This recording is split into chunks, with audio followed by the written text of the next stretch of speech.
What do you mean you canceled the reservation? I gripped my phone tighter, stepping away from my desk at work to find a quiet corner in the hallway. The engagement party is this Saturday. We sent out invitations weeks ago. The venue was simply too expensive, Jenna, my mother replied, her voice carrying that practiced calm she used when delivering disappointing news. Your father and I discussed it, and we just can't justify spending that much on a party. We'll find something more appropriate. Appropriate? I could feel my face flushing with anger. The Riverside Terrace was my dream venue. I've talked about having important celebrations there since I was 16. Dreams need to align with reality, dear. Now, I've been looking at some charming restaurant back rooms that would be perfectly suitable. We already put down a deposit, I interrupted. How much could you possibly be saving by canceling now? A telling pause. It's not just about the money, Jenna. It's about setting reasonable expectations for your future. With David's background, perhaps it's better to start with something more modest. The implication was clear, and it made my stomach knot. I ended the call shortly after, promising to talk about it later, while knowing the decision had already been made.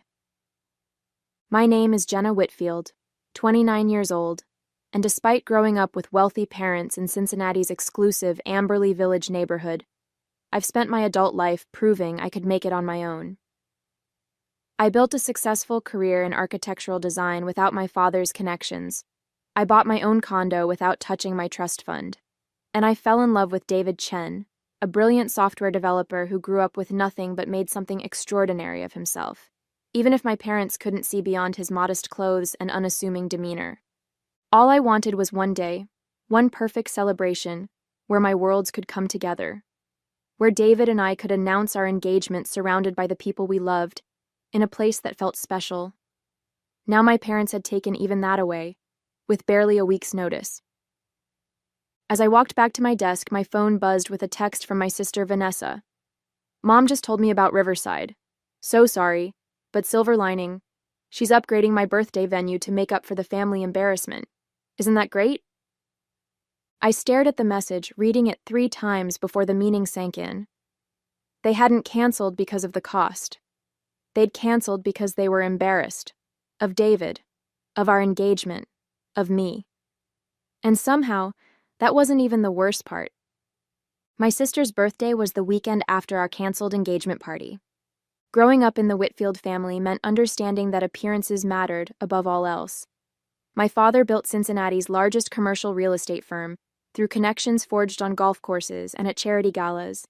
My mother served on the boards of the city's most prestigious cultural institutions, ensuring our family name appeared in all the right society columns.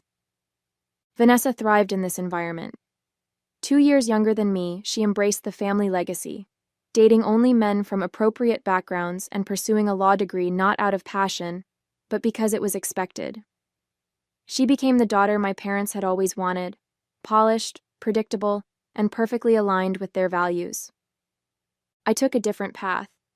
In college, I volunteered designing community centers in underserved neighborhoods instead of joining my mother's sorority. After graduation, I declined my father's offer of a corner office at Whitfield Properties and joined a small, innovative architectural firm specializing in sustainable design. Each choice widened the gap between us, but I believed my parents respected me for forging my own way, even if they didn't understand it. Then I met David at a tech conference where I was presenting on smart building design. Unassuming in his plain button-down shirt and worn jeans, he asked the most insightful questions about integrating technology into architectural spaces. We talked for hours afterward at a nearby coffee shop. He was brilliant, kind, and refreshingly genuine, qualities I'd found in short supply within my parents' social circle. After 6 months of dating, I brought David home for dinner.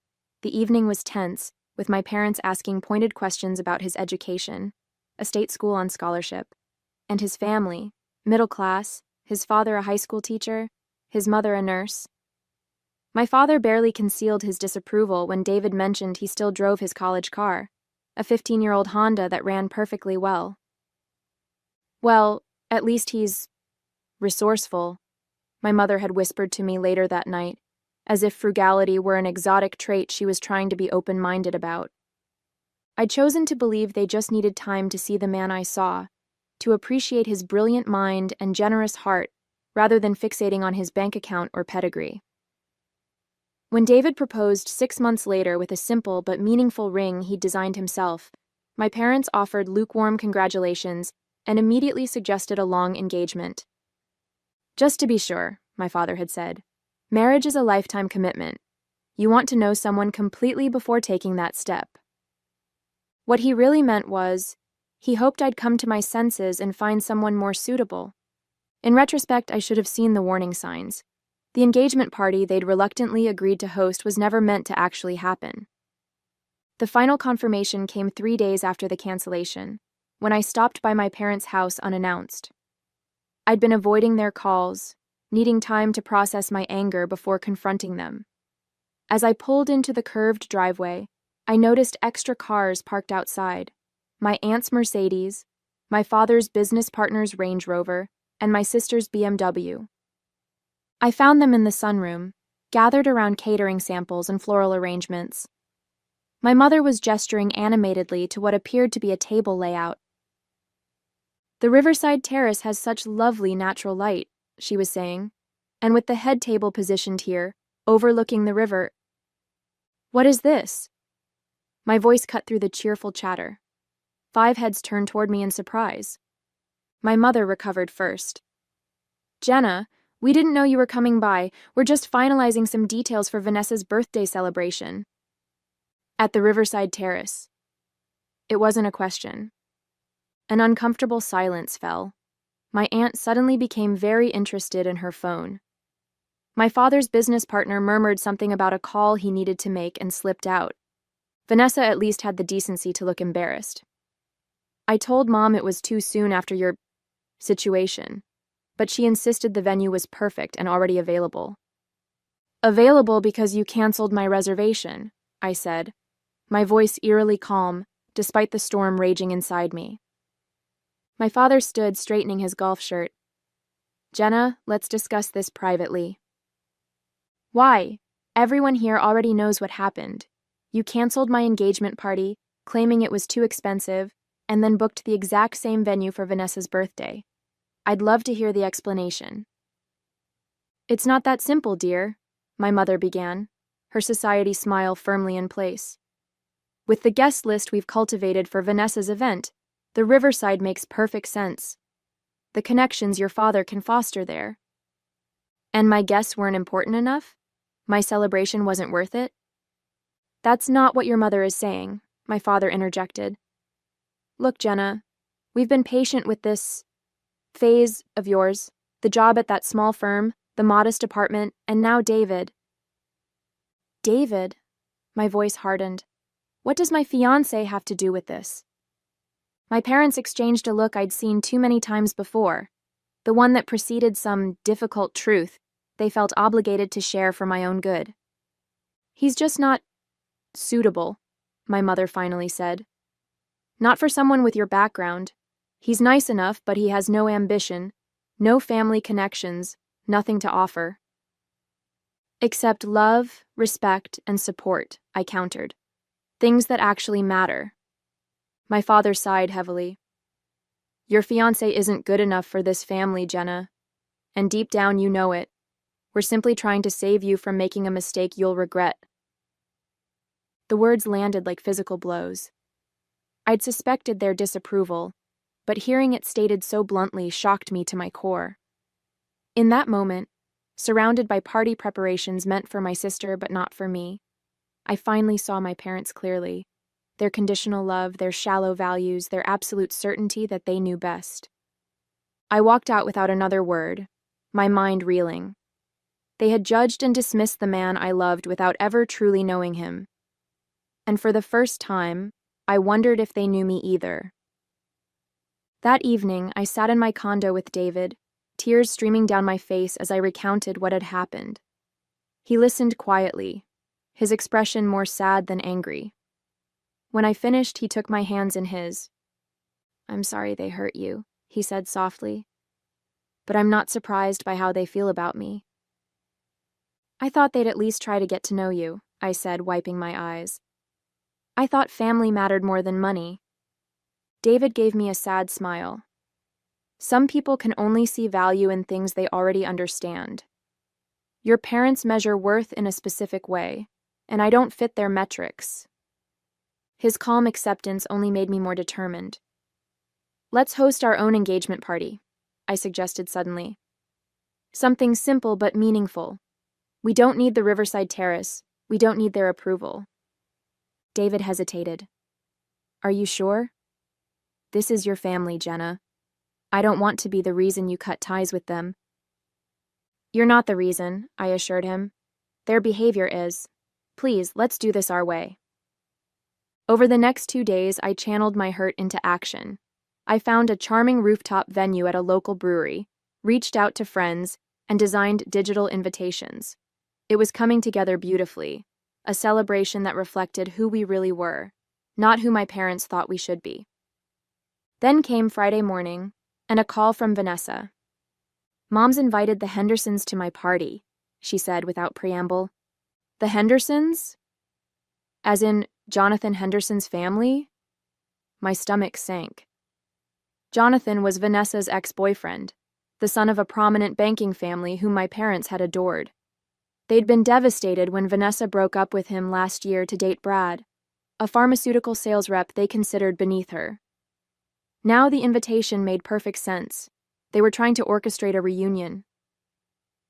She claims it's because his father is considering investing in Dad's new development, Vanessa continued, but we both know what she's doing. And get this, she told Brad the party was canceled due to family issues, but really she just didn't send him an invitation. I closed my eyes, recognizing the pattern. She's doing to you what they did to me. Not exactly, Vanessa countered. I'm their golden child, remember? They're not canceling my party.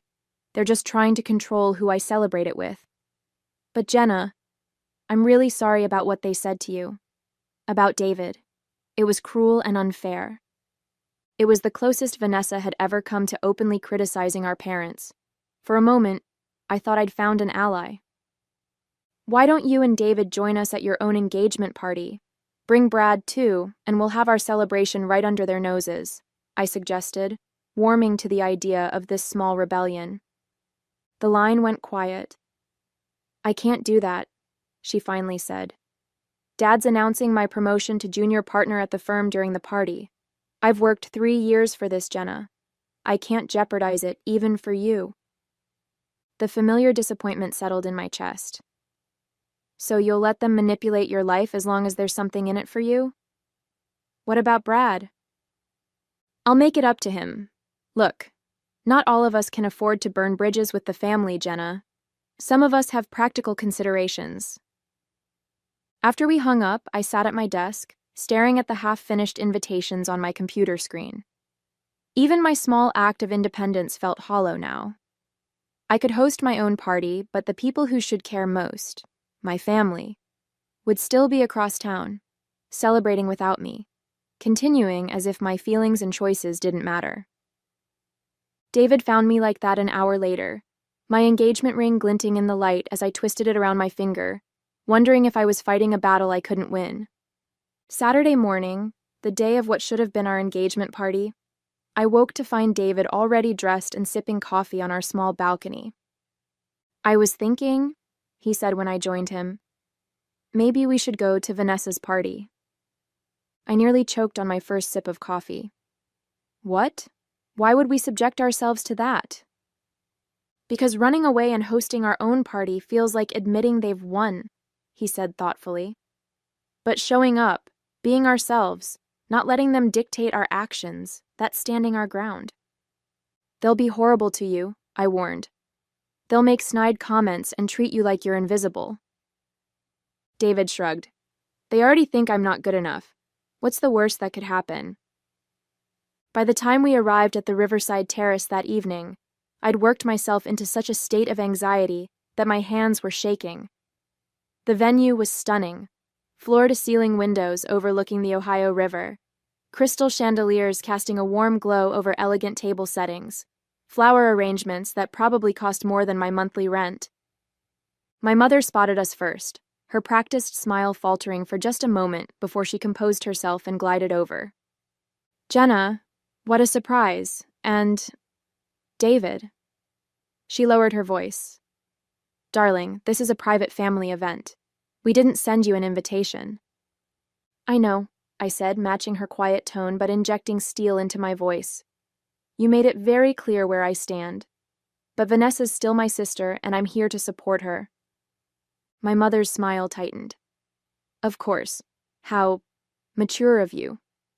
Just please, try not to make this evening about your situation. Tonight is about celebrating Vanessa. As she moved away to greet other guests, David squeezed my hand.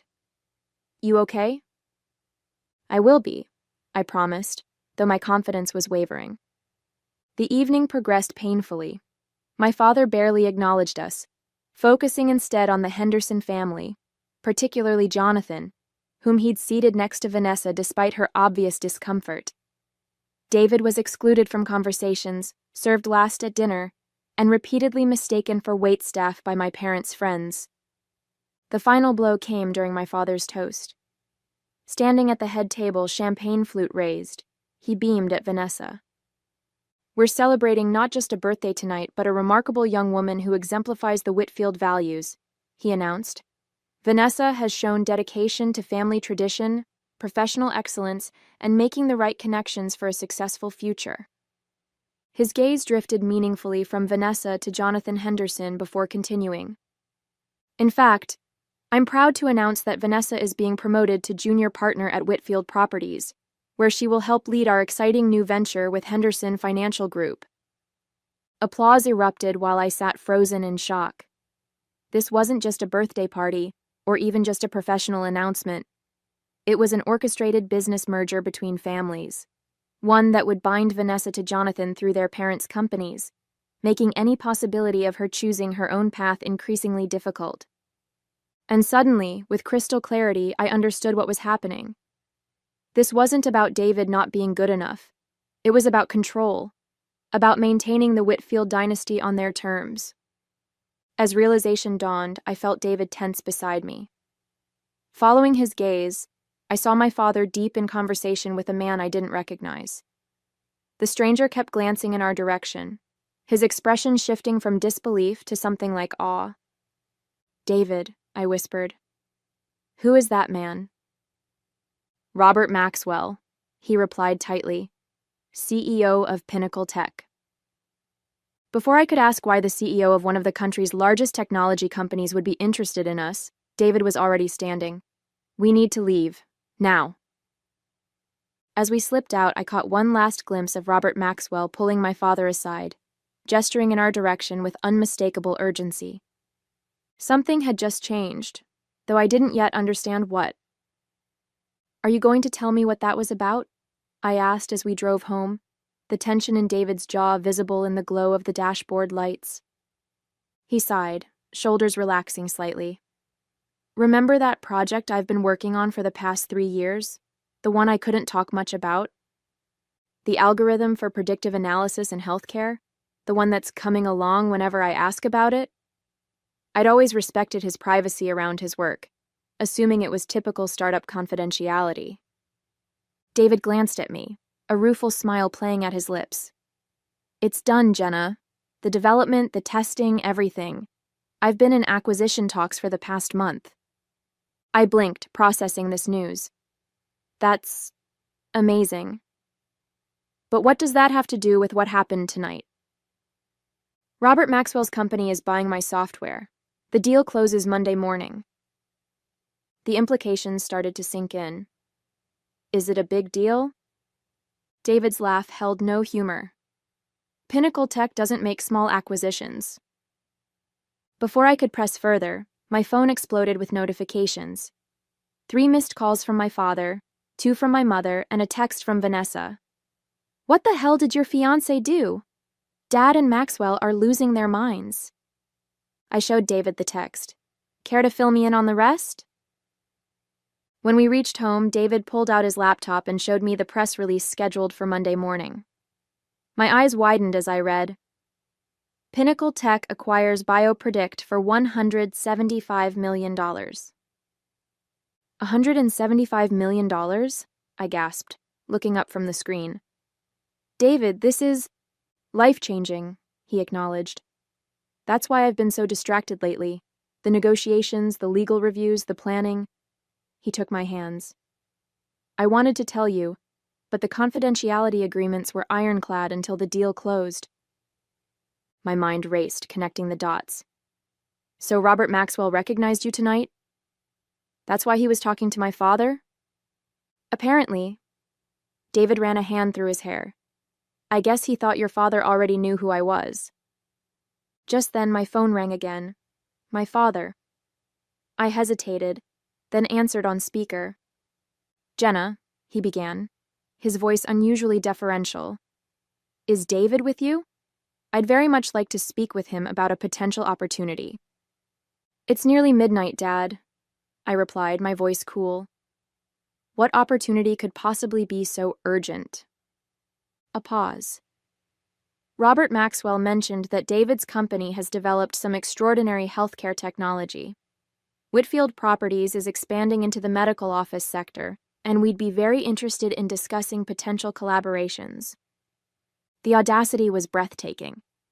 Hours ago, my father couldn't be bothered to acknowledge David's existence. Now, sensing a business opportunity, he was falling over himself to connect. Actually, I said, a plan forming in my mind, we'd love to discuss this further. How about brunch tomorrow? Say, 11 a.m. at the Riverside Terrace. My father readily agreed, promising to make the arrangements immediately. After hanging up, David looked at me questioningly. The Riverside Terrace? Are you sure? Absolutely, I said, my determination growing stronger. If they want to talk business with you, they can do it where our engagement party should have been, and they can face exactly who you are, not who they assumed you were. David smiled, but his expression remained concerned. Jenna, I never wanted my work or money to matter in our relationship. That's why I drive an old car and wear simple clothes. I wanted to be valued for my ideas, not my bank account. And I do value you for that, I assured him. But tomorrow isn't about the money. It's about showing my parents the consequences of judging people based on appearances, and about reclaiming our dignity on our own terms. As we prepared for bed, my phone buzzed with a text from my father. Brunch confirmed. Riverside Terrace, private room. Looking forward to discussing this exciting opportunity with David. The stage was set for our own version of justice. The Riverside Terrace looked different in daylight, less imposing, more transparent. Sunlight streamed through the windows, casting long rectangles of light across the polished floors. No hiding in shadows today. My parents arrived first, dressed in their Sunday best, faces carefully arranged in welcoming expressions. Vanessa came too, curiosity apparently overriding her embarrassment. She'd brought Brad along, a small act of defiance I quietly appreciated. David and I entered last. He wore the same simple button-down shirt and jeans he'd worn when we first met, a deliberate choice we'd discussed that morning. I dressed professionally but modestly. Architect Jenna, not Whitfield heiress Jenna. David, wonderful to see you again, my father boomed, extending his hand with newfound enthusiasm. Robert Maxwell speaks very highly of your work. Very highly indeed. Thank you for arranging this, David replied politely, his demeanor unchanged from every other interaction with my parents, respectful but unimpressed by their status. We settled at the table, mimosas and coffee appeared, and my father launched into an obviously rehearsed speech about exciting synergies and mutual opportunities. My mother nodded along, occasionally touching David's arm to emphasize a point, the same David she couldn't be bothered to speak to directly a week earlier. When my father finally paused for breath, I placed a folder on the table, a copy of the acquisition documents David had shown me, with his permission. Before we go further, I said calmly, I think we should be clear about what we're discussing. I opened the folder, turning it to face my parents. David isn't just developing healthcare technology. He founded BioPredict, which Pinnacle Tech is acquiring tomorrow for $175 million. My father's face went pale as he scanned the document. My mother's smile froze, her eyes darting between David and the paper. I believe, I continued, that Whitfield Properties actually approached Pinnacle last year about partnering on their medical campus, and were declined. Isn't that right, Dad? The silence that followed was deafening. My father cleared his throat, composure slipping for perhaps the first time in his professional life. I wasn't aware of the scale of David's involvement, he admitted. This is certainly impressive. My mother recovered more quickly. David, you should have told us. All this time we thought... She trailed off, realizing there was no acceptable way to finish that sentence. Thought what? I prompted. That he wasn't good enough because he drives an old Honda? Because he doesn't flash his wealth or connections? Vanessa was staring at David with new eyes. Wait, BioPredict? Brad applied for a position there last year. They're incredibly selective. Brad nodded, looking sheepish. I didn't get past the second interview. Too many qualified candidates. David hires people based on their skills and character, I explained. Not their pedigree or connections. Novel concept, isn't it? The implications were sinking in. The man they'd dismissed, the engagement they'd tried to undermine, the celebrations they'd canceled, all based on assumptions about worth that were both wrong and shallow. We obviously misjudged the situation, my father said stiffly. Perhaps we could start fresh, host a proper engagement party for you both. At the Riverside, of course, no expense spared. I looked at David, who gave me a small nod of support. That won't be necessary, I said. We're having our celebration next Saturday at the Mill Creek Brewery rooftop. Simple, meaningful, with people who've supported us all along. Rising from my seat, I continued. I didn't come here for apologies or to change your minds about what matters. I came so you would understand what you lost with your judgment. Not just a successful son-in-law, but a daughter who needed you to see beyond your own narrow definition of value. Taking David's hand, I walked out of the Riverside Terrace for the second and final time, leaving my parents to contemplate the true cost of their superficial standards.